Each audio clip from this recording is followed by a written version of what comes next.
नितीनजी गडकरी साहेब यांना एका यूट्यूबरनं एक व्हिडिओ पोस्ट करत सांगितलं होतं की माझ्या गाडीची पार वाट लावली तुम्ही, हे इथेनॉल मिश्रित वगैरे या बऱ्याचशा काही गोष्टींमुळं. तर हे सगळ्या व्हिडिओ वगैरे व्हायरल झाल्याच्यानंतर नितीन गडकरी साहेबांनी एक कमेंट केली आहे की इथेनॉलमुळे ज्यांच्या पण गाड्या खराब झाल्या असतील त्यांनी माझ्याकडे त्या गाड्या आणून लावायच्या. तुम्हाला खरं सांगू का गडकरी साहेब, माझी स्वतःची टू व्हीलर आहे ना, इथेनॉलमुळं अजिबात आवरेज द्यायना. अक्षरशः तिला चॉक देऊन गाडी चालवावं लागते, एवढी बेकार कंडिशन सध्या झालेली आहे. नाही आहे ते इंजन त्याच्यासाठी कॅपेबलच नाही आहे, हे तुमच्याही लक्षात आलं पाहिजे. आणि किती % वाढतं आहे त्याच्यामध्ये इथेनॉल, मग ती इंजनही त्या इथेनॉलला सपोर्ट करायला पाहिजे ना.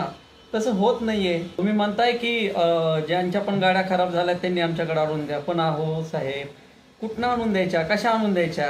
आणि तेच काम करायचं का आम्ही आता? गाड्या खराब झाली की तुमच्याकडे घेऊन यायच्या? अहो याच्यावरती व्यवस्थित उपाययोजना करा, काय करता येईल ते बघा. आणि इथेनॉलमुळं खरंच लोक सध्या खूप तणावामध्ये आहेत. नाही गाड्या चलना झाल्या. आता ह्या गोष्टी सामान्य लोकांनाच माहिती असणार, तुमच्यासारख्या लोकांना कसं कळणार साहेब? अहो तुमचा ताफा निघला की निघला, तुम्हाला कसं अडचणीचा सामना करता येणार आहे? आज माझीच टू व्हीलर चॉक दिल्याशिवाय गाडीच चालत नाही, एवढी वाईट परिस्थिती आहे. थोडं लक्ष द्या.